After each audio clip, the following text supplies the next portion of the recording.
وبرکاتہ۔ محترم حضرات و خواتین، آج سوال ہے بوڑھے اور مریض شخص کے روزے کا۔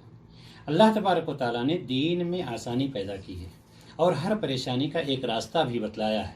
اللہ تعالیٰ سب کو شفا یابی عطا فرمائے، لیکن جس مریض کو شفا کی امید ہو وہ روزہ چھوڑ دے، شفا یابی کے بعد اس روزہ کی قضا کر لے، لیکن وہ فوراً بغیر انتظار کیے کھانا کھلانا اس کے لیے کافی نہیں ہے۔ لیکن ایسا مریض جسے شفا کی امید نہ ہو اور اسی طرح سے بوڑھا شخص جو روزہ کی طاقت نہ رکھتا ہو، ایسے لوگ ہر دن کے بدلے ایک مسکین کو کھانا کھلائیں گے یا آدھا سا اناج دیں گے جو عام طور پر اس شہر کی خوراک ہو، تقریباً 1.5 کلو چاول۔ اگر کوئی شخص روزہ کی وجہ سے بے ہوش ہو جاتا ہے تو اس کے لیے روزہ توڑنا جائز ہے، لیکن وہ بعد میں قضا کرے گا۔